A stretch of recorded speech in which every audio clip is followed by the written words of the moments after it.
Before Disney ever drew a lion cub named Simba, before Hollywood ever conceived of an exiled prince returning to reclaim his kingdom, there was a real African king whose story was so extraordinary that it survived 7 centuries through oral tradition alone.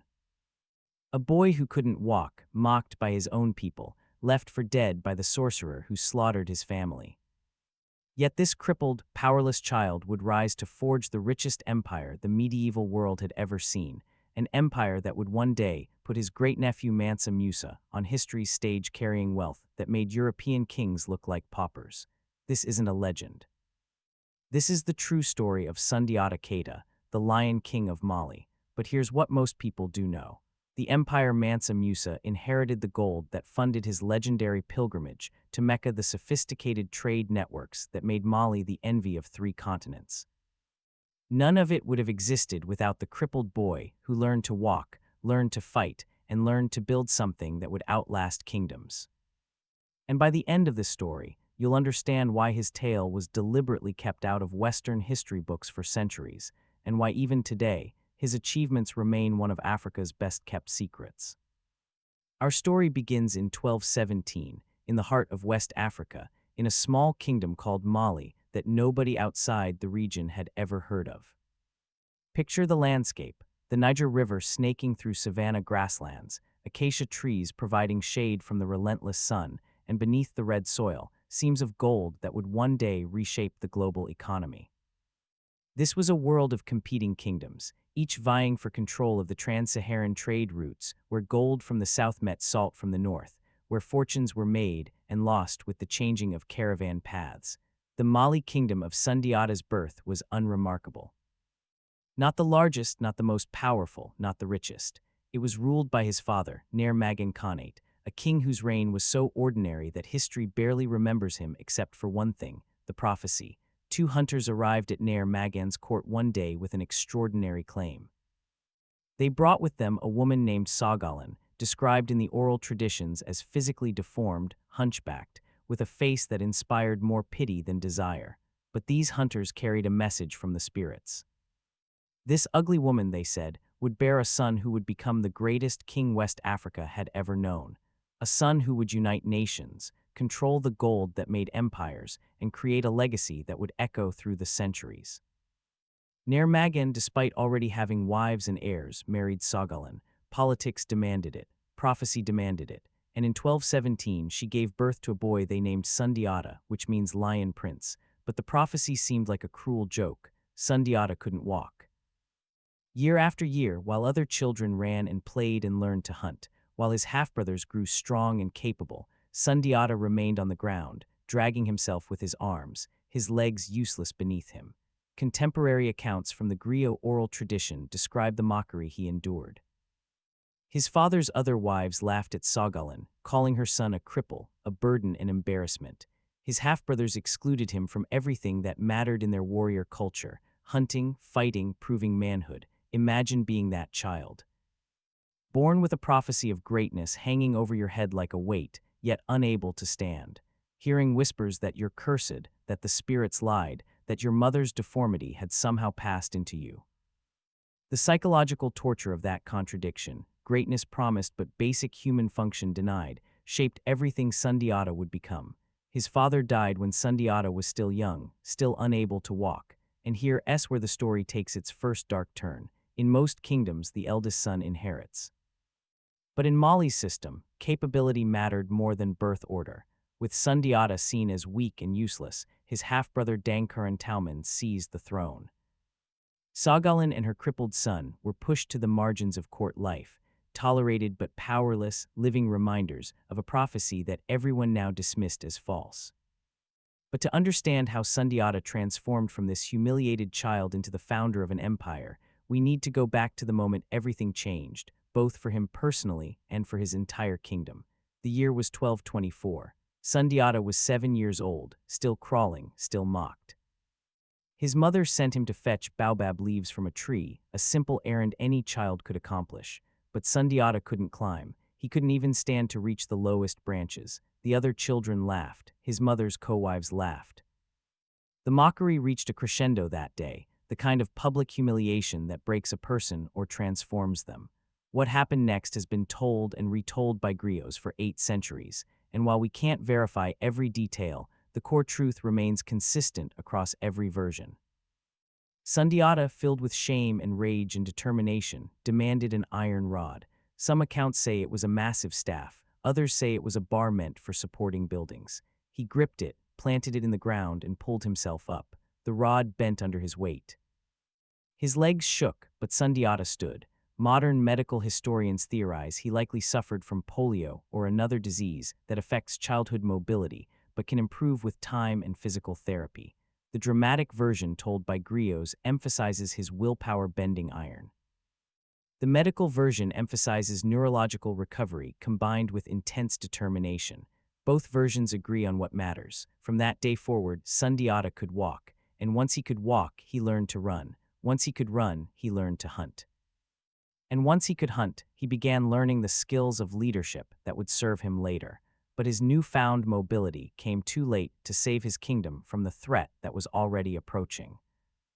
To the north of Mali lived the Sasso people, ruled by a king named Saumyoro Kant, a man whose legend is so intertwined with fear and mysticism that separating fact from embellishment becomes nearly impossible.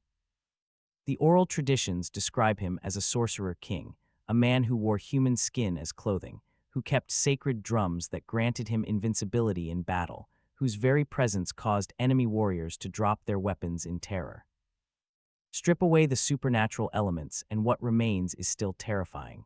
A ruthless military strategist who had spent years conquering neighboring kingdoms, absorbing their armies, taking their resources, and building an empire through systematic violence. By 1235, Saumyoro's Sasso kingdom had become the dominant power in the region, and Mali was next on his list. Here's the fascinating part about what happened next, because it reveals both the brutality of the era and the strange logic that would save Sundiata's life. When Saumyoro's armies swept into Mali, King Dankaran Tauman, Sundiata's half-brother, fled without fighting. The Sasso forces took the capital, and Saumyoro, following the standard practice of securing conquered territory, ordered the execution of the royal family. Every prince, every potential rival who might someday rally resistance, had to die. But when Saumyoro's men came to Sundiata, now a teenager but still perceived as weak, the sorcerer king made a calculation. This boy who had spent most of his life as a cripple, who had been mocked and marginalized, who commanded no respect and no following, represented no threat. Killing him would be a waste of effort. Instead, Saumyoro sent Sundiata into exile with his mother and siblings, essentially saying, "You're too pathetic to bother murdering." It was the greatest mistake Saumyoro Kant would ever make. Sundiata and his family wandered from kingdom to kingdom as refugees. They found shelter first in the kingdom of Mema, then moved through various West African states, always vulnerable, always dependent on the hospitality of rulers who owed them nothing. For most people, this would have been a story of decline, of a forgotten prince fading into obscurity. But Sundiata was doing something that his comfortable half-brothers never had the chance to do. He was learning. In every kingdom that sheltered him, Sundiata studied. He watched how different rulers managed their courts, how they negotiated with tribal leaders, how they resolved disputes, how they balanced the demands of various factions. He learned military tactics from warriors who had fought in campaigns across West Africa. He studied the mechanisms of trade, understanding how gold moved from mines to merchants, how salt caravans determined economic power, how control of market cities meant control of wealth. Picture this, a young man, exiled and powerless, spending his teenage years not in bitterness but in systematic preparation. While other nobles might have drowned in resentment, Sundiata transformed his exile into an education that no prince raised in a palace could ever receive. He learned 7 languages. He made friends and allies among the displaced peoples from various conquered kingdoms. He understood, in a way that Saumyoro never could, how to build coalitions from the bottom up. But here's what made Sundiata truly dangerous, what separated him from countless other exiled princes who died forgotten in foreign lands. He understood that his weakness had been his greatest teacher. The years of humiliation, of being underestimated, of crawling while others walked, had taught him patience. He knew how to wait, he knew how to watch, he knew how to recognize opportunity when others saw only defeat. And in 1235, opportunity arrived in the form of a secret delegation from Mali. Back in their homeland, Saumyoro's rule had become unbearable. The sorcerer king, secure in his power, had grown increasingly brutal and extractive. He demanded tribute that impoverished villages. He conscripted men for endless military campaigns.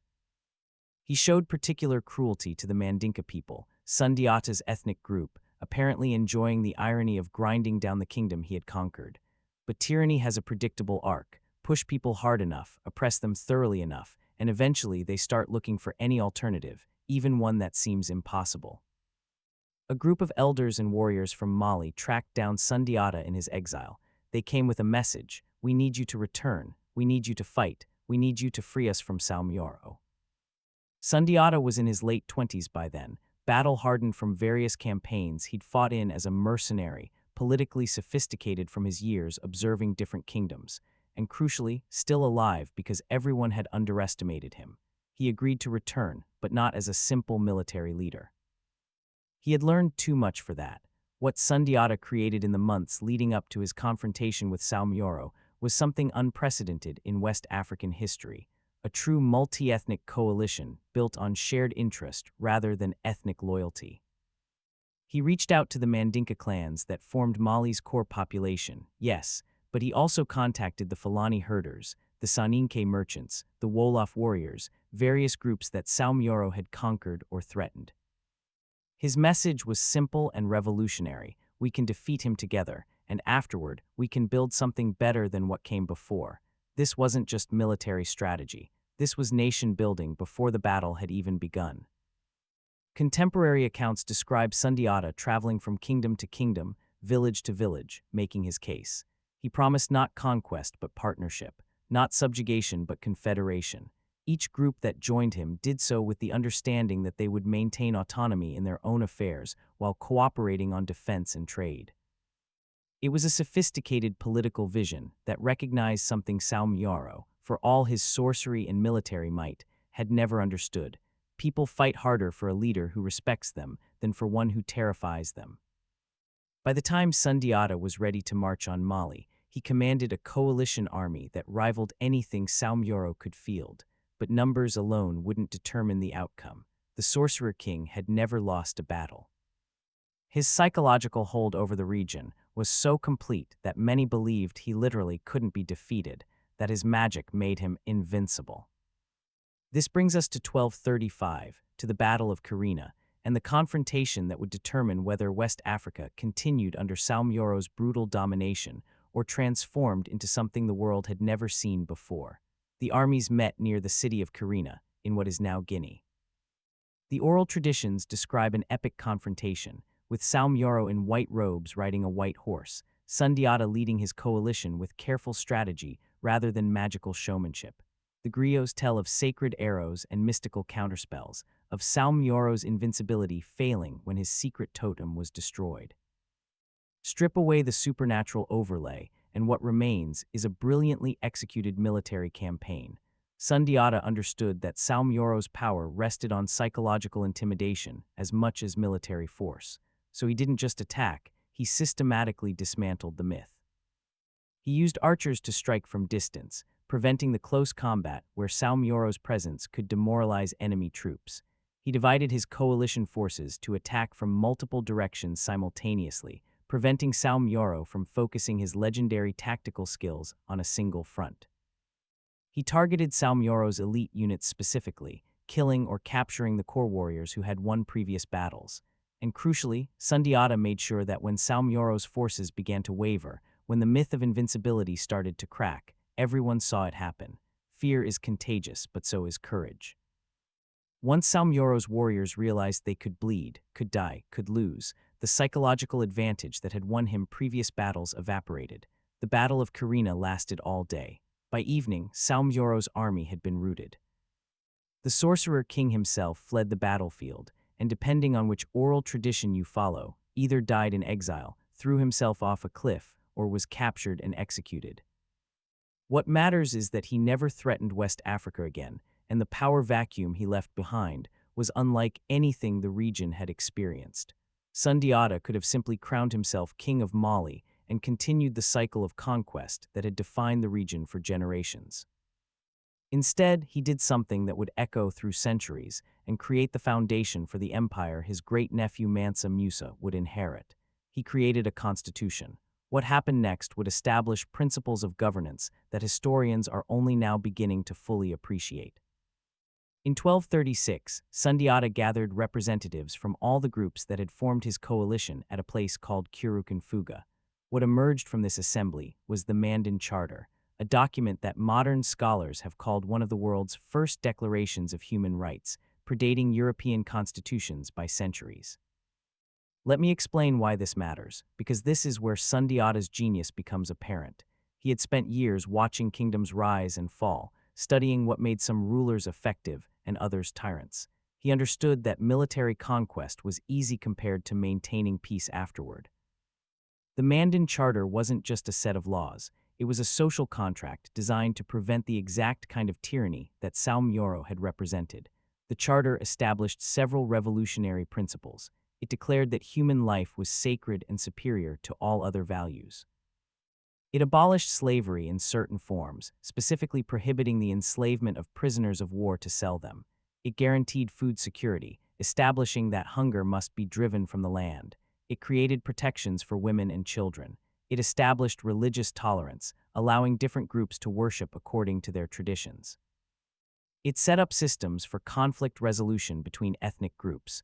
But here's the really fascinating part, the element that made this more than just noble ideals written on paper. Sundiata created an enforcement mechanism. He established a council of elders representing different ethnic groups and clans, giving them actual authority to check the power of the emperor. He set up the griot caste as keepers of oral law, essentially creating a judiciary that maintained institutional memory across generations. He organized the economy around guilds and professional associations, distributing power horizontally rather than concentrating it entirely at the top. What Sundiata created wasn't just a kingdom. It was a federated empire built on consent, with systems designed to outlast any individual ruler, and it worked. Over the following decades, the Mali Empire expanded not primarily through military conquest, but through economic attraction. Cities and kingdoms joined voluntarily because being part of Mali meant access to protected trade routes, fair dispute resolution, and participation in an economic system that was making everyone wealthier. This is where the gold comes in, the legendary African gold that would eventually fund Mansa Musa's pilgrimage and make Mali synonymous with wealth. But Mali didn't invent West African gold mining. What Sundiata did was create the political stability and trade infrastructure that allowed gold to flow efficiently from mines to markets. Picture the economic system he built. Gold was mined in the southern regions of the empire, in areas that are now Guinea and Mali. Salt, more valuable than gold by weight in sub-Saharan Africa because of its scarcity, came from mines in the northern Sahara. Sundiata controlled the middle, the savanna region where these two vital commodities met. He established Timbuktu and other cities as protected trade centers where merchants from North Africa, the Middle East, and sub-Saharan Africa could do business safely. But Sundiata's real genius was understanding that monopoly isn't about controlling production, it's about controlling distribution. He didn't need to own the gold mines or the salt caravans. He just needed to ensure that every transaction between gold producers and salt merchants happened in Mali territory, under Mali protection, generating taxes and duties that flowed into imperial coffers. Contemporary Arab merchants describe a system so sophisticated that they could travel thousands of miles across Mali territory without fear of theft, because Sundiata's governors ensured that attacking a merchant meant attacking the entire imperial system. The numbers are staggering even by modern standards. Historians estimate that during Mali's peak under Mansa Musa, the empire controlled nearly half the world's gold supply. That foundation was laid by Sundiata. He created the trade networks. He established the protection systems. He built the cities that became commercial hubs. By the time Mansa Musa inherited the throne in 1312, 77 years after Sundiata's victory at Kirina, he was inheriting a money-making machine that had been running smoothly for 3 generations. But wealth alone doesn't create lasting legacy. What made Mali remarkable under Sundiata and his successors was how that wealth was deployed. The empire became a center of learning, attracting scholars from across the Islamic world to universities in Timbuktu and other cities. It became a model of religious tolerance, where traditional African religions, Islam, and various syncretic practices coexisted without the religious wars that were tearing apart medieval Europe at exactly the same time. It created a common market across territory larger than Western Europe, with standardized weights and measures, protected property rights, and sophisticated banking systems, using promissory notes that merchants could redeem in cities hundreds of miles apart. Sundiata ruled Mali for 25 years, from 1235 until his death around 1260. And here's where the story becomes almost mythical again, because nobody knows exactly how he died. Some oral traditions say he drowned in the Sankarani River. Others claim he was accidentally killed by an arrow during a celebration. Still others whisper about assassination by rivals or family members threatened by his continued power. The uncertainty around his death is fitting, in a way, because it forces us to focus on what we know for certain, the systems he created. Unlike conquerors whose empires collapse the moment they die, Sundiata built something that outlasted him by centuries. His successors ruled using the institutional frameworks he established. The Mandan Charter continued to govern relations between ethnic groups, the trade networks kept functioning, the cities kept growing, and the gold kept flowing. This was just the beginning of Mali's golden age, literally and figuratively. When Mansa Musa made his legendary pilgrimage to Mecca in 1324, traveling with a caravan that included tens of thousands of people and so much gold that he temporarily destabilized Egypt's economy, he was spending wealth accumulated through the systems Sundiata created. When Arab historians wrote in amazement about Mali's prosperity and sophistication, they were describing a civilization that had been deliberately engineered by the crippled boy who learned to walk. But Subject Test story forces us to confront uncomfortable questions about how history gets told and who gets credit for shaping it. For centuries, Sundiata's achievements were known only through West African oral tradition, passed down by griots from generation to generation. When European colonizers arrived in Africa, they dismissed these oral histories as myths and legends, no more reliable than fairy tales. The fact that Africa had produced sophisticated empires with constitutional governments and economic systems rivaling anything in medieval Europe didn't fit the narrative colonialism required, the narrative that portrayed Africa as a dark continent without history or civilization, waiting for European enlightenment. It wasn't until the mid-20th century, as African nations gained independence and Western scholars began actually listening to oral historians and conducting serious archaeological research, that Sundiata's story was recognized as historical fact rather than legend.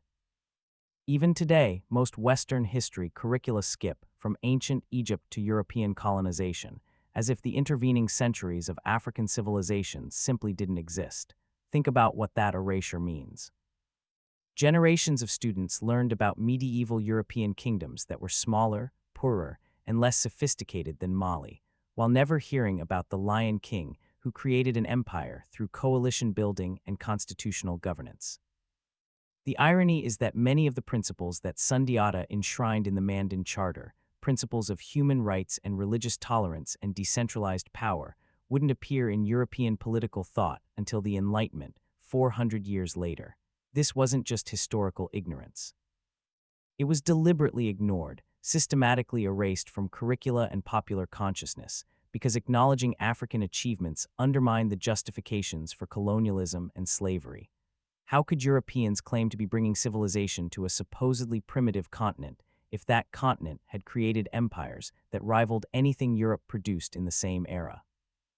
Today, as we recover and learn and finally tell these stories properly, we're not just filling in gaps in the historical record. We're confronting the legacy of erasure itself, asking why certain stories get told and others get buried, whose achievements get celebrated and whose get dismissed as legends. Sundiata's legacy endures in every modern discussion about African history and civilization. The Mali Empire he founded lasted for centuries, producing rulers like Mansa Musa, who became legendary even in their own time. The trade networks he established connected 3 continents and facilitated cultural exchange on a scale that wouldn't be matched until the age of globalization. The political principles he codified in the Mandan Charter influenced governance systems across West Africa for generations. But perhaps his most important legacy is the story itself, the narrative of the underdog who transformed weakness into strategic patience, who turned exile into education, who built coalitions instead of just armies, who created systems instead of just seizing power. In an era when leadership is often reduced to charisma and military strength, Sundiata reminds us that lasting change comes from institutional design and inclusive governance. The real Lion King story isn't about a cub reclaiming his birthright through violence. It's about a crippled boy who learned to walk, then learned to fight, then learned to build something greater than a kingdom. It's about turning prophecy into reality through determination and intelligence rather than destiny. It's about creating wealth not by hoarding resources, but by facilitating trade. It's about building an empire that invited participation rather than demanding submission. Sundiata Keita reminds us that greatness can emerge from anywhere, from any circumstance, even from childhood paralysis and humiliating exile. But he also reminds us that even the most magnificent achievements can be lost if we don't work to preserve them, if we allow certain stories to be told while others are erased. If we let history be written only by those with power rather than those who deserve to be remembered. If this story opened your eyes to the sophisticated civilizations that flourished in Africa while Europe struggled through its dark ages, hit that like button and subscribe for more hidden histories that challenge everything you thought you knew about the past. Let me know in the comments what other African leaders and empires you think deserve to have their stories told, because the truth is always more incredible than fiction, more complex than myth, and more important than the simplified narratives we inherit. Sundiata's story survived 7 centuries through oral tradition alone. Now it's our responsibility to make sure it survives the next 7 centuries in written form, in full detail, with the recognition it has always deserved. The Lion King was real. His empire was real. His legacy is real. And it's time the world finally acknowledged what West Africa knew all along.